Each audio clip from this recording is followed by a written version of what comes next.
Okay, सो आज जिस topic के बारे में हम बात करेंगे, टॉपिक इज फंक्शंस। ठीक है। ओके, सो बेसिकली फंक्शंस क्या है, उन्हें समझने से पहले आपको एक कंसेप्ट समझना है कि जब आप वेबसाइट्स बना रहे हैं, जब आप कोडिंग कर रहे हैं, तो बहुत बार ऐसी सिचुएशन आएगी जहाँ पे आपको एक ही कोड लिखना है अलग अलग जगह पे। ठीक है। मतलब कि जैसे फॉर एग्जांपल आप बैंकिंग एप्लीकेशन बना रहे हो, एग्जांपल ले लेता हूँ, जैसे आप बैंकिंग एप्लीकेशन बना रहे हो, ठीक है। और बैंकिंग एप्लीकेशन में आपने कोड लिखा हुआ है जैसे पैसे डिपॉजिट करने का, या अमाउंट विड्रॉ करने का, या आपने जैसे कोई सर्विस अप्रूव करनी है, जैसे किसी ने चेकबुक अप्लाई किया है, लोन अप्लाई किया है, या कुछ भी अप्लाई किया है, चेकबुक अप्लाई किया है, तो आपने उसको प्रोसेस करना है। और आपको हर सर्विस देने से पहले लेट्स से कोड लिखना पड़ रहा है कि पहले चेक करो कि कस्टमर का अकाउंट नंबर एग्जिस्ट करता है कि नहीं। अब लेट्स ये कोड जो है क्लाइंट का अकाउंट नंबर एग्जिस्ट करता है या नहीं, ये लेट्स 15-20 लाइन्स का कोड है। तो आपको हर बार ये कोड लिखना पड़ेगा, राइट। जब भी आप कोई सर्विस अप्रूव कर रहे हो या कोई सर्विस दे रहे हो, तो हम नहीं चाहते कि ये कोड आपको बार बार लिखना पड़े। तो इसलिए अवॉइड करने के लिए, इसे अवॉइड करने के लिए कि सेम कोड आपको अलग अलग जगह पे लिखना पड़ रहा है, हमारे पास एक कंसेप्ट दिया गया है जिसका नाम क्या है, फंक्शंस। ठीक है। सो फंक्शंस बेसिकली क्या करते हैं, फंक्शंस एक ब्लॉक बना देते हैं जिसके अंदर हमारा सारा कोड आ जाता है, और उस ब्लॉक को हम कभी भी रीयूज कर सकते हैं। ठीक है। सो फंक्शन क्या है, function is a named block of code. क्या बोलते हैं, named named block of block of code. Code that perform a specific task. कोई भी टास्क करवाना है, अभी तक देखो हमने सीधा कोड लिख दिया ना जावास्क्रिप्ट का, ठीक है। और तूने देखा होगा कि कोड हमें बार बार लिखना पड़ रहा था। जैसे हर बटन के क्लिक में, हमने जो कैलकुलेटर ऐप बनाई उसमें हर बटन के क्लिक में हम कोड लिख रहे थे।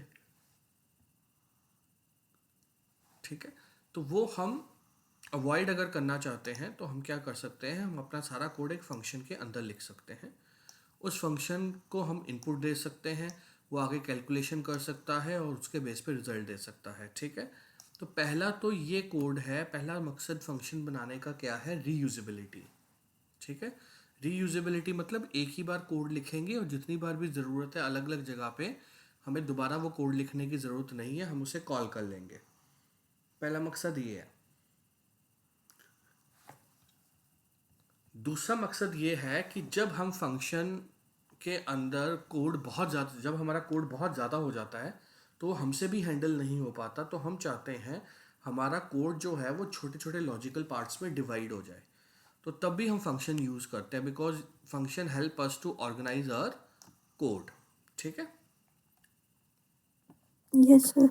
अब फंक्शन का सिंटेक्स क्या है जावास्क्रिप्ट के अंदर, जावास्क्रिप्ट में अगर आपने एक फंक्शन बनाना है, ठीक है जी, तो सबसे पहले आपको लिखना ही पड़ेगा फंक्शन, फिर फंक्शन का नेम, जो भी नाम आप उसका रखना चाहते हो, देन आपको पैरेंथेसिस के अंदर पैरामीटर्स लेने पड़ेंगे। पैरामीटर्स होते हैं जो जहाँ से डेटा रिसीव करेगा, और then curly braces start, curly braces close, और उसके अंदर आप अपना फंक्शन का काम करेंगे। अब यहाँ पे जहाँ पे पैरामीटर्स लिखे हैं, ये ज़ीरो भी हो सकते हैं, ज़ीरो मतलब ये खाली भी हो सकते हैं, या इसमें कोई भी वैल्यूज़ हो सकती हैं जो भी हम प्रैक्टिकली देखेंगे। जैसे for let's take an example. तो ये एक हमारा फंक्शन का सिंटेक्स है। जैसे हमने यहाँ पे लिखा है फंक्शन ग्रीट, तो ये हमने ज़ीरो पैरामीटर में लिखा है। ठीक है। इसका मतलब है जब हम इस फंक्शन को कॉल करेंगे तो ये कोई भी वैल्यू एक्सेप्ट नहीं करेगा, हमने सिर्फ इसे कॉल करना है। अब जैसे सेकेंड सिचुएशन में अगर तू देखेगी तो हमारे पास एक फंक्शन है जिसका हमने नाम क्या रखा है, शो मैसेज, और पैरेंथेसिस में मैंने एक पैरामीटर, पैरामीटर मतलब वेरिएबल, यहाँ पे डिक्लेयर कर दिया है कि जो भी इस फंक्शन को कॉल करेगा वो हमें एक वैल्यू भेजेगा, और वो वैल्यू हम कहाँ पे स्टोर करेंगे, किस वेरिएबल में, मैसेज में। ठीक है। फिर तीसरी जगह पे जब आप यहाँ पे फंक्शन देख रहे हो तो इसका नाम हमने क्या रखा है, कैल्सी, और इसमें हमने कितने पैरामीटर्स डिक्लेयर कर दिए हैं, दो। तो दो. इसका मतलब क्या है कि कोई भी इस फंक्शन को अगर कॉल करेगा तो वो कितने वैल्यूज़ भेजेगा, मिनिमम दो वैल्यूज़ उसको भेजनी पड़ेंगी, मिनिमम नहीं, उसको दो ही वैल्यूज़ भेजनी पड़ेंगी। ठीक है जी, राइट, तब ये फंक्शन जाके काम करेगा। तो चलो इसको प्रैक्टिकली देखते हैं। तो प्रैक्टिकली अगर हम यहाँ पे स्टार्ट करें, ठीक है, तो अगर तुम यहाँ पे देखो सिंटेक्स ही, तो ये मैंने सिंटेक्स लिखा है। तो स्क्रिप्ट के अंदर लेट्स सपोज मैंने 3 फंक्शन बना लिए हैं, देख रही है, ठीक है। इस स्क्रिप्ट के अंदर मैंने 3 फंक्शन बना लिए, ग्रीट नाम से, एक शो मैसेज नाम से, एक एलसी नाम से, ठीक है, राइट। और इन तीनों को आप कॉल कर सकते हो। अभी ये सिर्फ डिफाइन हुए हैं। अगर मैंने चलाऊंगा, लेट्स रन दिस,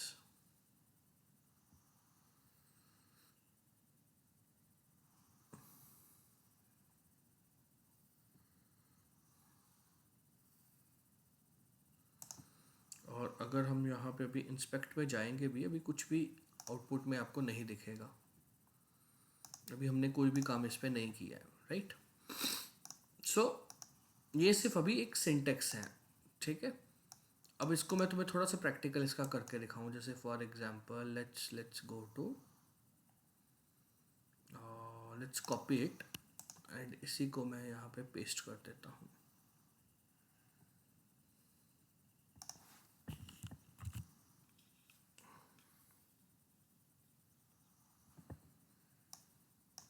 ठीक है,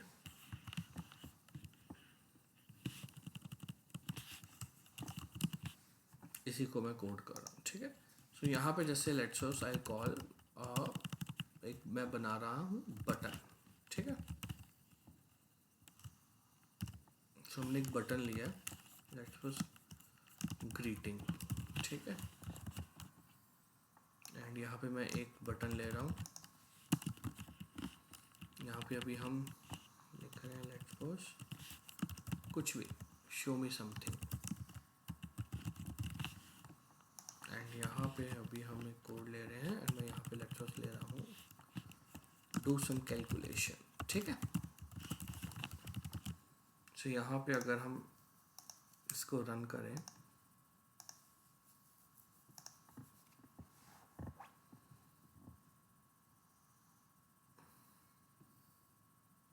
ठीक है, ये 3 आ रहे हैं। मैं अब क्या करता हूँ, ये ग्रीट वाले फंक्शन को मैं चाहता हूँ इस पर कुछ भी लिख देता हूँ। जैसे हमने लिखा console.log hello I am greeting function, let's suppose, ठीक है।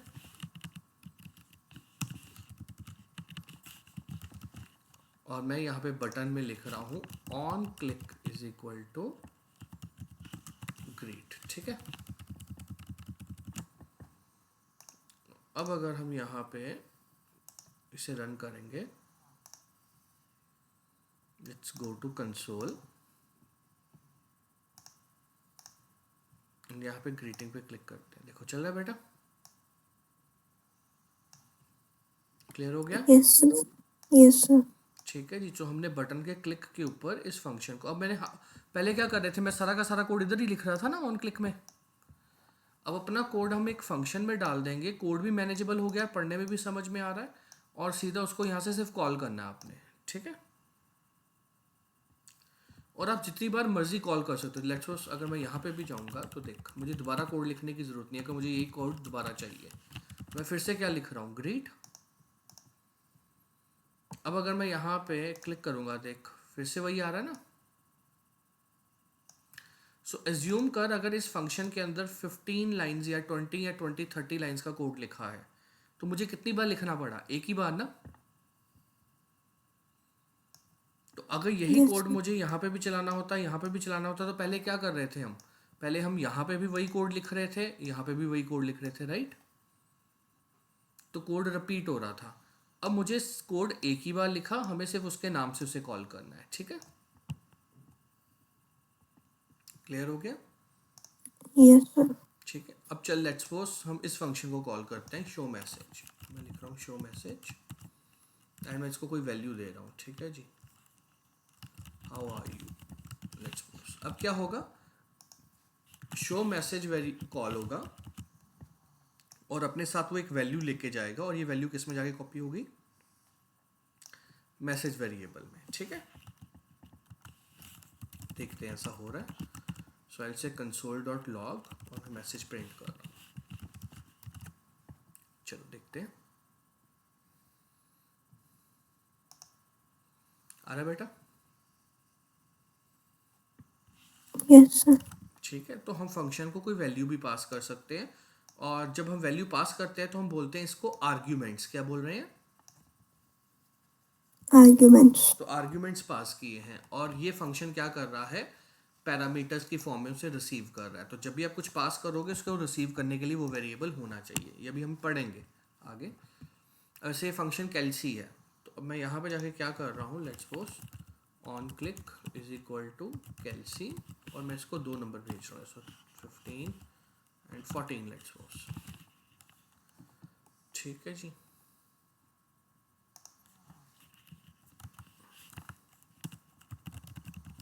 सो console dot log, let's suppose मैं यहाँ पे लिख रहा हूँ a plus B, it's in this code. ठीक है, आ रहा है? Yes, sir. ठीक है, राइट। सो थोड़ा आइडिया हो गया फंक्शन का? Yes, sir. ठीक है, तो ये पहले हमारे फंक्शंस हो गए। ठीक है, अब फंक्शंस को कैसे डिक्लेयर करना है, पहला तरीका मैंने आपको ऑलरेडी बता दिया। फंक्शन डिक्लेरेशन मीन्स हम फंक्शन अभी बना रहे हैं, ठीक है जी, डिफाइन कर रहे हैं, अभी चलेगा नहीं। तो क्या लिखता है फंक्शन, क्या लिखना है आगे? फंक्शन का नेम, Name. ठीक है जी, और पैरेंथेसिस के अंदर अगर कोई पैरामीटर एक्सेप्ट करना है तो, ठीक है, राइट। तो वो आप लिख सकते हो, ये तरीका भी आपने थोड़ी देर पहले देखा। ठीक है, ये वाला तरीका, ठीक है ना। जैसे अभी हमने एक फंक्शन बनाया, उसका नाम मैंने क्या रख दिया? ग्रीट, और मैंने कहा उसको एक वैल्यू जाएगी। ठीक है, और कॉल कैसे करना है? ग्रीट, और पैरेंथेसिस के अंदर हमने आर्ग्यूमेंट पास करना है। ठीक है, जैसे हमने यहाँ पे लिखा दमन, तो दमन कहाँ पे जाके कॉपी हो जाएगा? नेम के अंदर। ठीक है, और मैंने तुम्हें सिखाया ही हुआ कि प्रिंट कैसे करते हैं, या तो बैकटिक भी यूज़ कर सकते हो। बैकटिक का क्या बेनिफिट होता है बताओ, याद है? बैकटिक का क्या बेनिफिट है? सर याद नहीं है। बैकटिक में आप सिंगल कोट के अंदर वेरिएबल और कांस्टेंट दोनों लिख लेते हो। जैसे हेलो लिखा और वेरिएबल भी डाल दिया, और आगे हम डॉलर साइन डाल देते हैं। Otherwise Okay, sir. अदरवाइज अगर मुझे वेरिएबल कांस्टेंट एक साथ लिखने हैं तो पहले मैं सिंगल कोट में हेलो लिखूंगा, फिर कॉमा डाल के वेरिएबल का नाम लिखूंगा ना।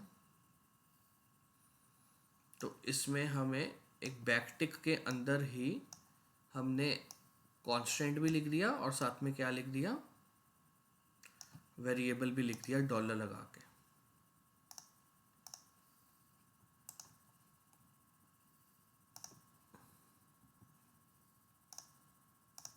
मैं दोबारा तुम्हें एक्सप्लेन कर देता हूँ, ठीक हो? आ रही है? दिख रहा है? Yes, sir. अब अगर ये देखो ना, अगर मैं नॉर्मल लिखूंगा, सिंगल कोट लिखूंगा अगर, तो मैं लिखूंगा यहाँ पे हेलो, और फिर मुझे कॉमा डाल के यहाँ पे क्या लिखना पड़ेगा? नेम। ऐसे लिखते हैं, ठीक है जी। पहले हेलो लिखाएगा, फिर क्या लिखाएगा? जो भी नेम होगा, ठीक है, वेरिएबल में। बट अगर आप चाहते हो कि ऐसा ना लिखना पड़े, एक ही के अंदर आ जाए सब कुछ, वेरिएबल और कांस्टेंट, तो फिर हम कौन सी वैल्यू यूज़ करते हैं? बैकटिक यूज़ करते थे। तो हेलो, जहाँ पे वेरिएबल देना है वहाँ पे डॉलर दे के कर्ली ब्रेसेस के अंदर वेरिएबल लिख देते हैं। क्लियर?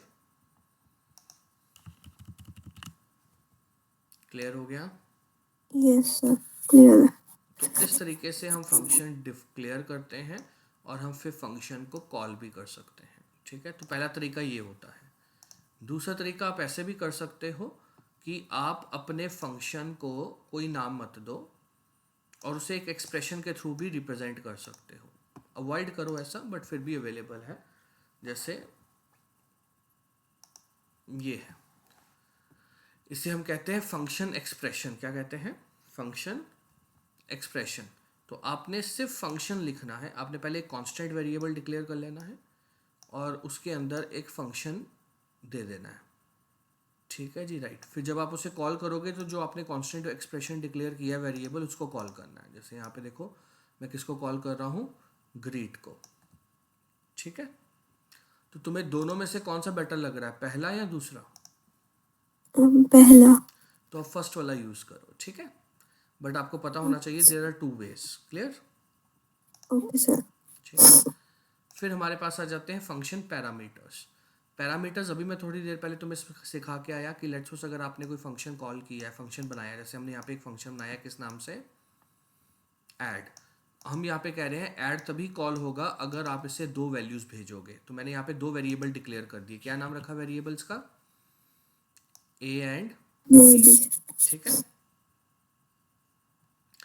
सो उसके अंदर अब हमने लिखा है रिटर्न ए प्लस बी। रिटर्न ए प्लस बी का मतलब क्या है कि जो भी इस फंक्शन को कॉल करेगा उससे हम दो वैल्यूज को, इन दोनों को प्लस करके जो भी आंसर आएगा रिटर्न कर देंगे। ठीक है। तो देखो अब हमने नीचे एक वेरिएबल डिक्लेयर किया किस नाम से, रिजल्ट। और हमने क्या बोला, ऐड 5 3। इसका मतलब क्या है कि हम ऐड फंक्शन कॉल कर रहे हैं और ऐड फंक्शन को हम कितनी वैल्यूज भेज रहे हैं, दो वैल्यूज। कौन कौन सी, 5 एंड 3। तो 5 किस में कॉपी होगा, ए में। ए में। और 3 किस में कॉपी होगा, बी में। बी।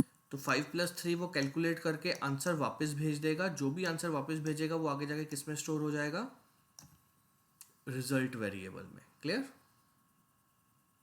यस। ठीक है। फिर हम उसे यहाँ पे डिस्प्ले करा रहे हैं। चलिए अगर हम इसको रन करें,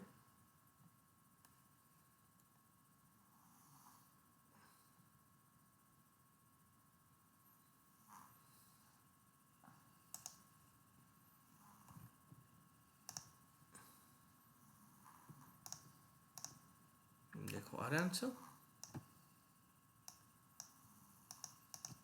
क्लियर हो गया? Yes sir. तो अभी हमने इसको किसी इवेंट के साथ कनेक्ट नहीं किया, हमने डायरेक्टली इसे कॉल कर लिया। तो anything you right inside script वो चलेगा ही चलेगा। ठीक है। बट जो फंक्शन है उन्हें चलाने के लिए पहले क्या करना पड़ेगा, कॉल करना है उनको। ठीक है। अब इस फंक्शन को आप कब कॉल कर सकते हो, इस फंक्शन को आप ऐसे भी कॉल कर सकते हो, आप बटन के क्लिक पे भी कॉल कर सकते हो, वो आपकी मर्जी है। ठीक है।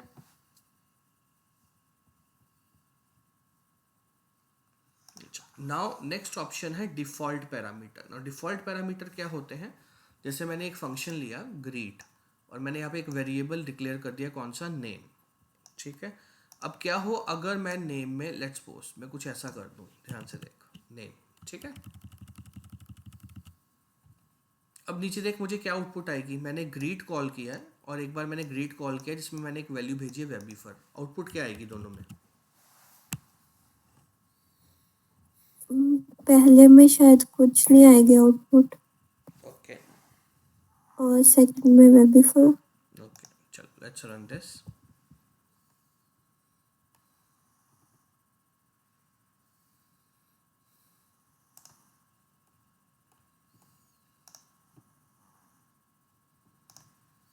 Let's go to console. ठीक है जी, राइट। सो पहले क्या आ रही है, हेलो, और आगे क्या लिखा आ रहा है, अनडिफाइंड। अनडिफाइंड। सो किसी भी वेरिएबल में अगर कोई वैल्यू नहीं होगी तो बाय डिफॉल्ट उसमें क्या स्टोर हो जाता है, अनडिफाइंड। ठीक है जी। So this is a undefined variable क्योंकि हमने इसको कोई वैल्यू भेजी ही नहीं, तो इस वेरिएबल में कोई वैल्यू ही नहीं है। ठीक है। Clear?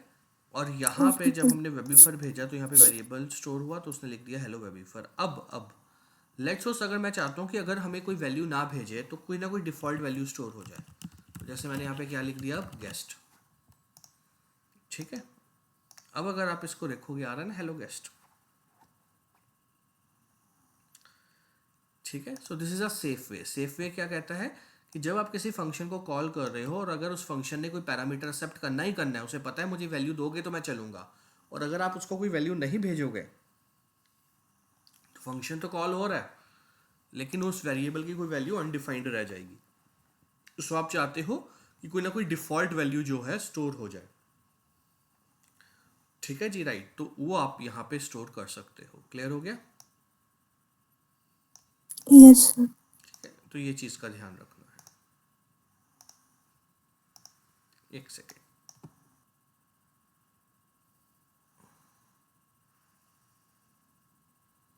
Hello. Hello. Yes sir. Okay. तो यहाँ पे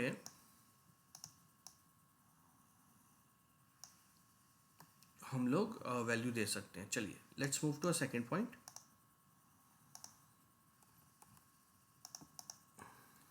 आर्ग्यूमेंट्स एंड डिफॉल्ट पैरामीटर्स हो गए। ठीक है, राइट। ये मैं आपको होम रीडिंग के लिए दे रहा हूँ, लेकिन फिर भी अगर मैं एक्सप्लेन कर देता हूँ, चलो कोई बात नहीं। अगर आपने फंक्शंस को वेरिएबल में स्टोर करना है, there is no benefit ideally इस वक्त, मुझे नहीं लगता, बट फिर भी अगर हम लोग इसको लेके चलें तो आप क्या कर सकते हो। जैसे फॉर एग्जांपल यहाँ पे आपने एक फंक्शन बनाया है ऐड नाम का, इसको 2 वैल्यूज़ दी हैं, ठीक है जी। तो आप क्या कर सकते हो, आप एक वेरिएबल डिक्लेयर कर सकते हो और उस वेरिएबल के अंदर अपना फंक्शन का नाम दे सकते हो, ठीक है। अब क्या होगा कि अब आप उस फंक्शन को वेरिएबल के नाम से भी कॉल कर सकते हो। देखो सम नाम से कॉल कर रहा हूँ ना मैं, तो आप उस फंक्शन को उस फंक्शन के नाम से भी कॉल कर सकते हो, एंड उस फंक्शन को किस नाम से कॉल कर सकते हो, वेरिएबल के। हालांकि मुझे इसका कोई बेनिफिट नज़र नहीं आता, just it is a part of, जब जावास्क्रिप्ट बनाएगी उसे इस तरह से बनाया गया है, तो इसलिए मैं एक्सप्लेन कर रहा हूँ, अदरवाइज इसका कोई बेनिफिट ज़्यादा है नहीं। So let's go to inspect.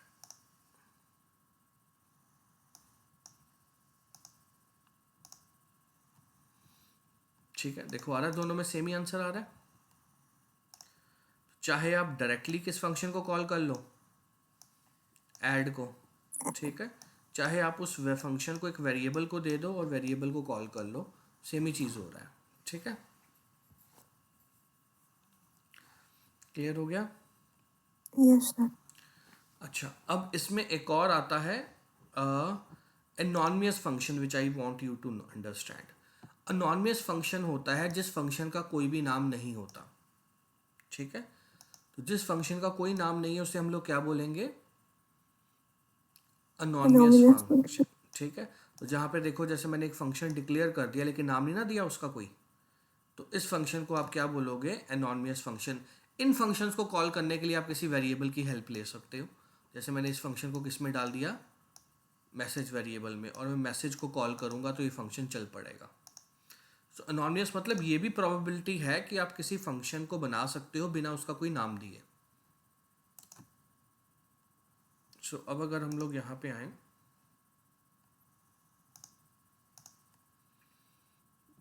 तो आप देखोगे यहाँ पे ये फंक्शन कॉल हो रहा है, एनॉनिमस आ रहा है ना, Yes, sir. ठीक है जी, राइट। तो ये थोड़ी सी चीज़ें थी फंक्शंस के बारे में। एक आखिरी पॉइंट जो फंक्शन के बारे में मैं डिस्कस करना चाहता हूँ वो होते हैं एरो फंक्शन। कौन से functions? Arrow arrow. functions. Arrow functions क्या होते हैं, अगर आपके फंक्शन में बड़ा फंक्शन नहीं है, 4 5 10 15 लाइनें नहीं है, सिर्फ एक ही लाइन है, तो आप बहुत बड़ा फंक्शन बनाने की बजाय शॉर्टकट यूज़ कर सकते हो। आपने कुछ नहीं करना, आपने बस एक वेरिएबल डिक्लेयर करना है और उसके पैरेंथेसिस बताने हैं, पैरामीटर्स। जैसे यहाँ पे हमने पैरामीटर्स क्या डाले, a कॉमा बी। उसके बाद हमने ये वाला ऑपरेटर लगाना है और जो आप उस फंक्शन में कराना चाहते हो वो एक्सप्रेशन एक लाइन का लिख देना है।